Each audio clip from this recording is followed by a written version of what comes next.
याकूब साहब, कैसी आपकी सरकार है जो अपने डिप्लोमेट्स को तनख्वाह नहीं दे पा रही? वो कह रही भैया बचाओ, हमारे बच्चों के स्कूल से नाम कट गए। सर्बिया के राजदूत ने ट्विटर पे लिखा है, बताइए।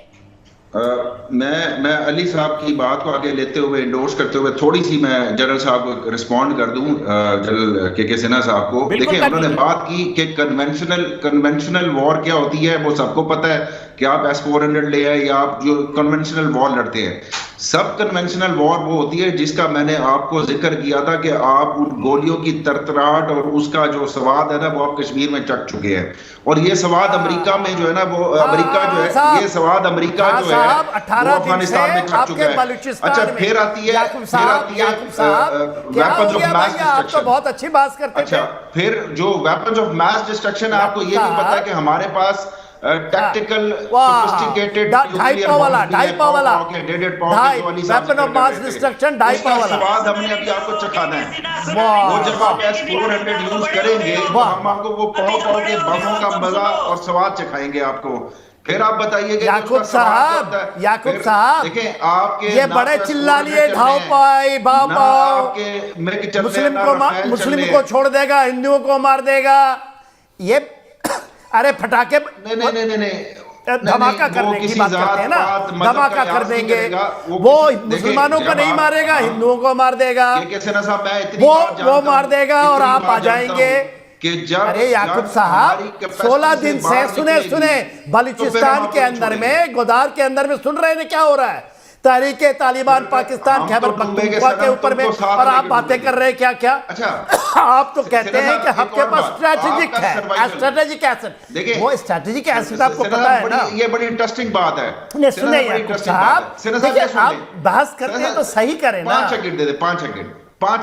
अच्छा, ये अच्छा आपका सर्वाइवल नहीं, आप ये बताइए, ये अपने 5 सेकंड बताइए। आप मुझे एक सवाल का जवाब दे दीजिए, मैं चुप हो जाऊंगा।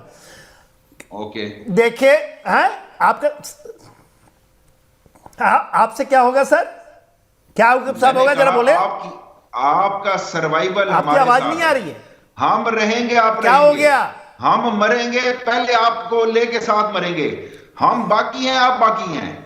ये बात ज़हन नशीन कर लें। मेरे सर्वाइवल, आप तो मर गए सर, सिर्फ मेरे से आपके जहन में कुछ रहा नहीं, आपकी खुदगर्जी नहीं रही, आपके अल्लाह नहीं रहे, आपने तो अपने को बेच दिया। आप ये कहते हैं कि आप अपने को बेच दिया तो भारत भी बेच देगा। आप चाइना के अंदर में उनके रहमो कमों में पड़ने वाले लोग हैं। बलूचिस्तान में नहीं देखा क्या हो रहा है। 16 दिनों से जो हमारा कितनी ज्यादा बलूचिस्तान को बचा लीजिए आप। 10 बार तबाह कर सकते हैं, 10 बार इंडिया को, पूरे इंडिया को। अरे सर, ये जो न्यूक्लियर बोगी की बात करते हो ना आप, अरे न्यूक्लियर बोगी की बात करें, बंद ना करें। आपको जब उसामा बिन लादेन को मारा था ना, तो अमेरिका ही बोलता था कि आपके सारे के सारे।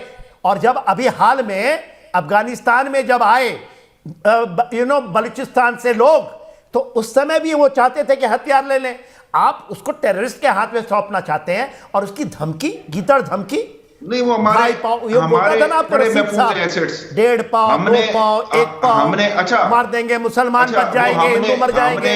ड्राइंग रूम में सजाने के लिए नहीं रखे, इसको आप एसेट कहते हो, उसको पॉलिश करके चमका के लिए भी नहीं रखे। हमने जो हमारा AQ खान साहब चोरी से लेकर आए थे। आपने नहरों करम में आपने सोचा कि चाइना दे देगा न्यूक्लियर चीज। अच्छा, आपका न्यूक्लियर, आप तो ऐसे बातें करते हैं न्यूक्लियर की, और यहां पर इस डिबेट में ठीक है, और लॉजिक की तरह इस डिबेट को ले जाता हूं। माहिद अली साहब, S-400 और उसके बाद 500 आने के बाद भारत का स्ट्रेटेजिक एज आपको नहीं लगता पाकिस्तान के मुकाबले कई गुना बढ़ जाएगा? देखिए, मैं तो खैर ये सुन रहा हूँ जितनी बातें आप कर रहे हैं, और मुझे अफसोस होता है कि एक इतनी टेक्निकल बहस के अंदर इतना रेटरिक चल रहा है, और जनरल्स भी जो हैं वो भी रेटरिक इस्तेमाल कर रहे हैं। S-400 एक बहुत एडवांस्ड मिसाइल सिस्टम है, इसमें कोई शक नहीं है, कोई दो राय नहीं है। भारत हमारे से कन्वेंशनल वॉरफेयर में हमेशा से आगे है, उसका नंबर भी ज़्यादा है, उसके कन्वेंशनल वॉरफेयर के जो उनके पास एमिनेशन वगैरह हैं या उनके पास जो सिस्टम्स हैं वो हमारे से हमेशा से बेहतर हैं, मगर इसका मतलब ये नहीं होता कि अगर आप सुपीरियॉरिटी को गेन कर लेते हैं किसी जगह पर तो दूसरा देश जो है वो उसको काउंटर नहीं कर सकता, या वो आपको मतलब अगर कोई थ्रेट आती है तो वो मीट नहीं कर सकता। पाकिस्तान आप बात कर रहे हैं जी, पाकिस्तान को शिकस्त हुई होगी, से काउंटर करवाएंगे। अरे अपने हाफिज सईद को भेजेंगे, स्ट्रेटेजिक बॉम्बर को। सेना साहब, आप अपने स्ट्रेटेजिक बॉम्बर एसेट्स को भेजेंगे इंडिया को काउंटर करने के लिए।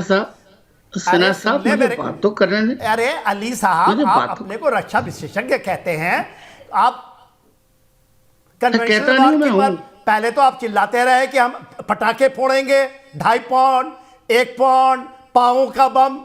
अरे वो आपको पता है क्या खुश हो गए आपके, पता है ना आपको, आपने देखा नहीं 99 वॉर में क्या हुआ था? आपको पता है वो चिल्ला रहे थे वो जो 2.5 पाव का बम पैर कांपता हुआ, आप बोली जा रहे हैं तो आपको पता है वो क्या है? आपको सिर्फ बोलने का शौक है। सच्चाई को देखें। हाँ, तो आपको आईना दिखा रहा हूं, हाँ नेचुरली आपको आईना दिखाता हूं, कुछ ज्ञान लीजिए ना। और आप बात कीजिए, आज डिफेंस कॉर्पोरेशंस की बात जब कर रहे हैं, $50 बिलियन का निवेश रशिया करना चाहता है, $30 बिलियन के। अरे आप आप तो $2 बिलियन की भीख मांगते हैं, सऊदी अरेबिया से नहीं देता। आपको $6 बिलियन देने हैं चाइना को 2022 में, भीख के कटोरे लेके घूम रहे हैं और बातें करते हैं। यहां पर भारत से मुकाबला महाशक्ति रशियन प्राइम मिनिस्टर बोल रहा है।